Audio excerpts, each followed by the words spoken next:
Bonjour à toutes, bonjour à tous, je suis Mathis Pierotti, le fondateur d'Origamix, l'un des trois partenaires du projet Rubix. Je suis avec vous aujourd'hui pour la première des trois capsules de sensibilisation qui font partie du parcours Rubix pour les recruteuses et les recruteurs. Et nous allons aujourd'hui parler des soft skills qui sont incontestablement l'une des pierres angulaires de notre parcours. Dans les deux autres capsules, nous aurons l'occasion de parler de l'innovation en RH de façon un peu plus large, mais aussi du parcours Rubix en lui-même.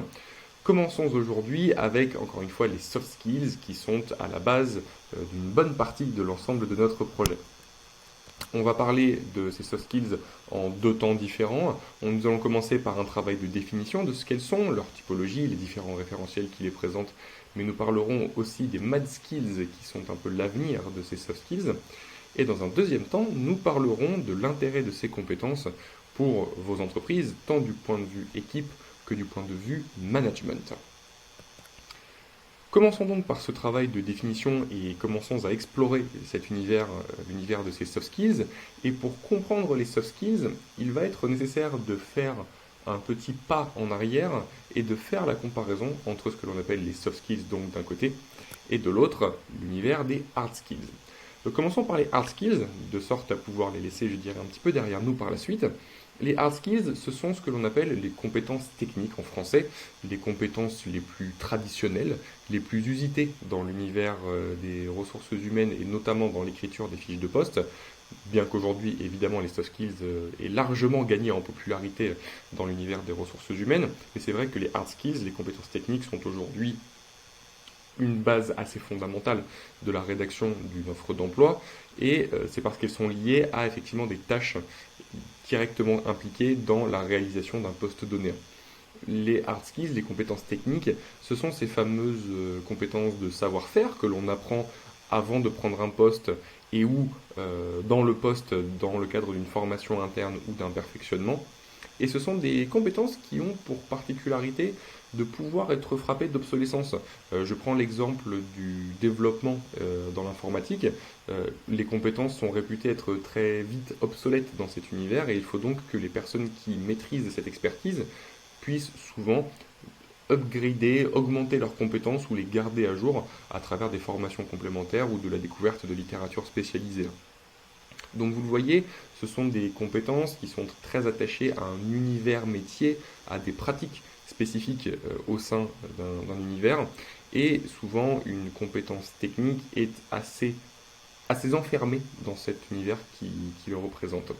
Alors quelques exemples effectivement que je mettais ci-dessous, le développement logiciel, j'en parlais à l'instant, mais aussi réparer une fuite d'eau ou savoir cuisiner un bœuf bourguignon respectivement pour un plombier ou pour un cuisinier. Ce sont donc ces fameuses compétences techniques que l'on trouve de façon traditionnelle dans les fiches de poste. Maintenant, de l'autre côté, nous avons les fameuses soft skills. Alors les soft skills, en français, il y a toujours un peu cette complexité d'arriver à leur donner un nom précis autour duquel tout le monde va s'entendre, mais on entend beaucoup parler du savoir-être par comparaison au savoir-faire qui est lié aux hard skills. On parle aussi de profil ou de traits de personnalité. Alors, est-ce que ces noms sont très exacts? Ça reste ouvert à débat encore aujourd'hui, mais c'est en tout cas ce qui est le plus approchant. Donc les soft skills, ce sont des compétences qui ont plutôt trait à la façon d'être, à la façon d'agir, et elles peuvent être utilisées de façon très transverse dans des situations qui n'ont pas d'ailleurs trait que à l'univers professionnel. Ce sont aussi des compétences qui s'utilisent dans la sphère privée, dans la sphère personnelle. Et elles sont utilisables dans des contextes extrêmement variés, extrêmement différents. Elles peuvent être effectivement emmenées d'un univers à l'autre, comme elles sont transférables, et donc elles peuvent être utilisées aussi bien dans un univers métier A que dans un univers métier B. C'est d'ailleurs ce qui fait leur force très souvent, c'est que ce sont des compétences qui peuvent être conservées par les individus et ensuite réutilisées, réemployées de façon universelle dans l'ensemble de leur parcours de carrière. Alors par contre, elles ont, comparativement aux compétences techniques, une différence que l'on pourrait qualifier de défaut, même si le terme est peut-être un petit peu fort, mais comme ce sont des compétences liées à la personnalité, ce sont généralement des compétences qui ont beaucoup plus de mal à évoluer, à être transformées dans le temps.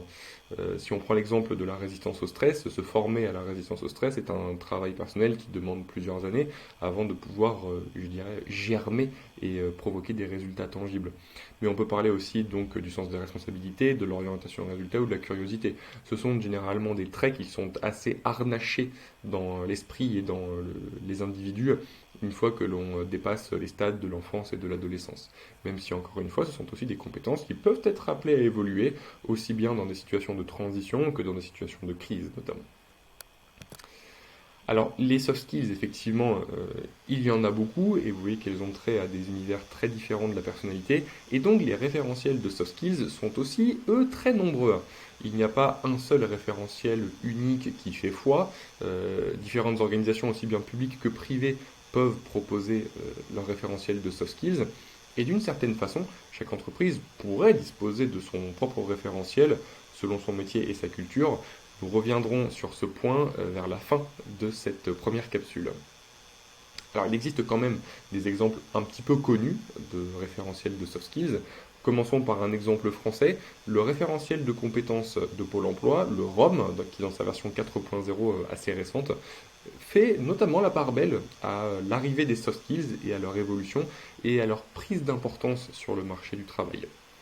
Il y a aussi le référentiel de soft skills de l'OCDE, qui a d'ailleurs pour particularité d'être majoritaire chez Rubix, puisque vous verrez que dans le référentiel de 11 compétences que nous utilisons au sein du dispositif, 10 proviennent de ce fameux référentiel de l'OCDE.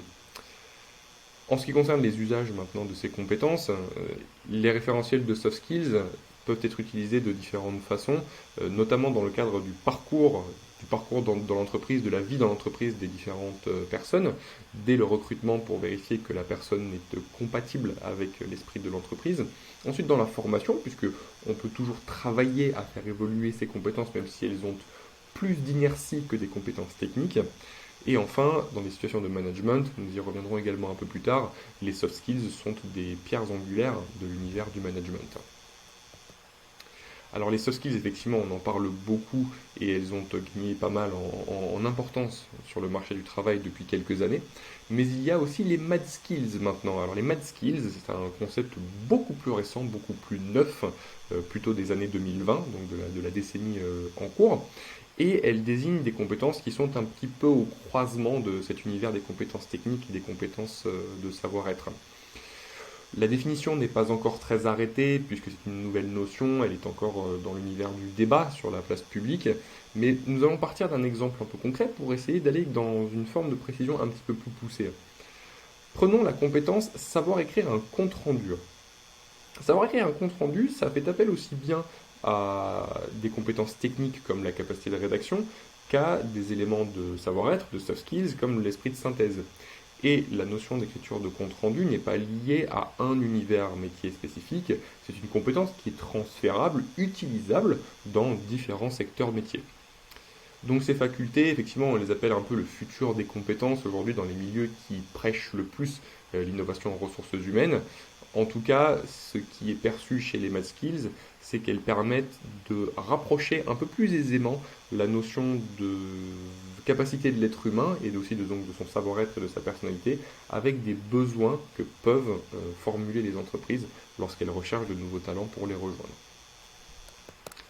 Voilà, nous avons parlé des soft skills, nous avons aussi étudié le rapport aux hard skills et l'émergence de la notion de mad skills, mais revenons vraiment sur ces soft skills et traitons maintenant de leur intérêt pour vos entreprises, en commençant d'abord par le niveau des équipes. Alors pour les équipes, les soft skills peuvent avoir plusieurs applications, plusieurs avantages et plusieurs résultats en bout de chaîne. Commençons par le début du parcours de carrière, commençons par le recrutement. Les soft skills sont un outil indéniable d'identification de la correspondance entre une personne et une fiche de poste, une entreprise et sa culture. Ça permet de s'assurer qu'on n'est pas uniquement sur une capacité technique, mais sur la capacité à s'intégrer dans une entreprise dans le temps long Et on reviendra encore une fois sur cette notion de culture. Pour dépasser la période d'essai, la compétence technique est évidemment nécessaire, mais veiller à l'intégration d'une personne dans un schéma culturel d'une entreprise ou d'une équipe sera aussi déterminant, tout comme la correspondance avec les managers, un sujet sur lequel nous reviendrons dans quelques instants. Deuxième point, la constitution des équipes et de leur performance notamment. Vous avez plusieurs approches qui sont possibles lorsque vous constituez une équipe autour d'un métier ou d'un projet en fonction des soft skills. Première approche, la complémentarité, c'est-à-dire utiliser des profils qui ont des soft skills différentes pour qu'elles puissent collaborer dans le cadre de projets complexes. Par exemple, dans un groupe projet, cela peut être utile d'avoir d'une part des personnes qui sont plutôt dans la médiation et d'autre part des personnes qui sont plutôt dans le challenge, l'apport d'idées. Les secondes personnes vont aider à ouvrir un peu le cône et le spectre de réflexion, là où les personnes plus médiatrices vont aider à converger vers une décision commune en bout de parcours. Deuxième approche maintenant, le renforcement. Vous pouvez avoir besoin dans le cadre de projets spécifiques de personnes qui sont très alignées sur leur profil de personnalité et sur leurs soft skills. Et donc, grâce à des soft skills similaires sur plusieurs personnes, vous pourrez avoir une équipe plus performante sur un sujet un peu tête d'épingle où il y aura besoin de beaucoup de précision et donc de beaucoup de compétences similaires, tant techniquement bien entendu que du point de vue des soft skills. Et enfin, la notion de solidarité joue aussi, puisque des profils qui sont plus alignés du point de vue soft skills et qui s'entendent bien d'un point de vue culturel vont permettre de gagner un peu en réseau et en densité du réseau, et cela peut aussi limiter les cas de départ dans les équipes. Et je peux presque prolonger un peu ce point avec mon dernier item ici, qui est la gestion des imprévus et la gestion des crises. Les soft skills peuvent permettre de dépasser certaines situations de crise et de limiter les dégâts dans des situations tendues, voire critiques. La résistance au stress est un des exemples de ces soft skills, tout comme le leadership dans l'univers du management. Ce qui me donne d'ailleurs une transition toute trouvée avec le sujet des soft skills et du management. Ici aussi, trois grands domaines de réflexion. Premièrement, la constitution des binômes. Les binômes entre les managers et les managés tiennent souvent à la capacité de dialoguer et à la capacité de communication. Vous le voyez, on parle bien ici de savoir-être et donc de soft skills.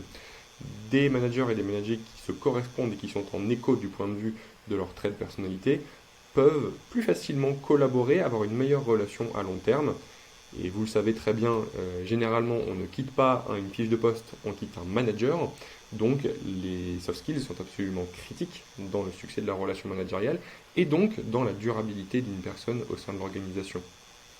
Deuxième élément, le management, c'est aussi le pilotage des équipes. Et donc ici, la capacité d'écoute et la bienveillance, par la complaisance, c'est assez différent. Tout cela permet de rester connecté aux équipes et donc permet aux managers et aux managers de comprendre quelles sont les dynamiques à l'œuvre à un instant T dans un groupe. Ensuite, l'exemplarité en termes de soft skills, ici aussi, savoir faire ce que l'on dit et ne pas juste être dans déclarer quelque chose, c'est ce qui va permettre d'asseoir la légitimité du manager. Donc l'exemplarité est une soft skill qui demande beaucoup au manager, mais qui permet effectivement d'identifier les meilleurs. Et dans cette même dynamique, nous avons aussi le courage managérial, une dernière soft skill qui est très rare, très complexe à maîtriser, mais qui permet de réussir avec beaucoup plus de force dans le métier de manager. Dernier item sur le sujet du management, les soft skills sont aussi un levier d'identification des potentiels.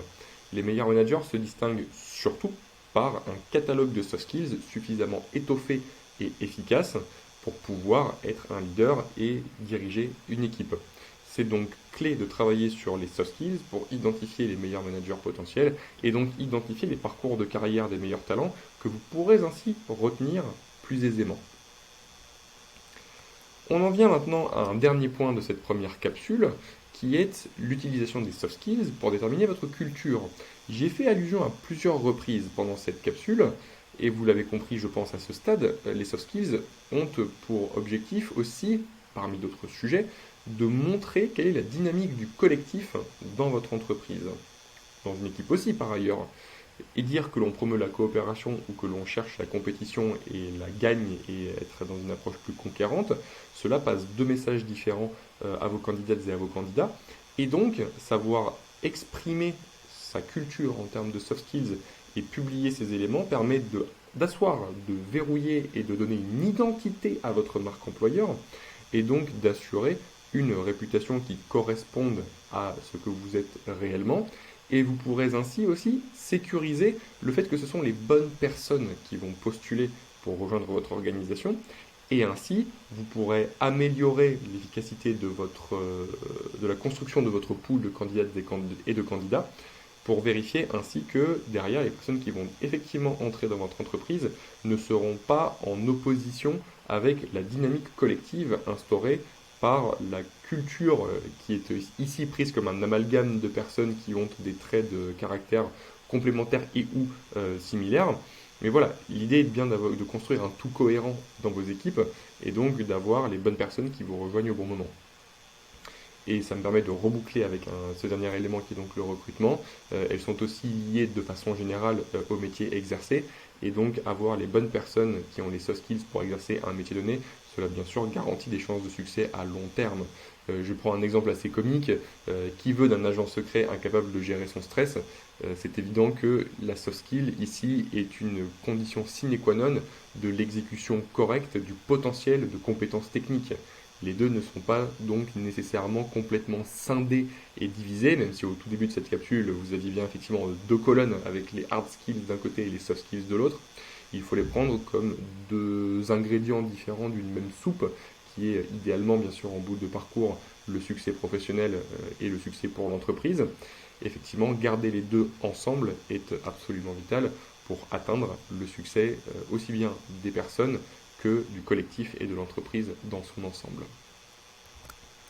Voilà pour cette première capsule Rubix sur les soft skills. Nous avons vu donc leur définition comparativement aux hard skills et aux math skills qui sont aussi une perspective de ces compétences. Nous avons vu la diversité des référentiels et enfin nous avons analysé leur importance aussi bien dans la construction des équipes que dans le management et le côté clé de ces soft skills dans la définition d'une culture d'entreprise. Grâce à ces différents ingrédients, vous avez maintenant une bonne vue panoramique de ce que sont les soft skills et de ce qu'elles peuvent vous apporter. Je vous invite maintenant à continuer avec une autre capsule proposée sur cette même page, par exemple avec la seconde capsule qui portera notamment sur des questions qui ont trait à Rubix et à l'innovation RH. J'espère vous y retrouver dans quelques instants. Merci beaucoup.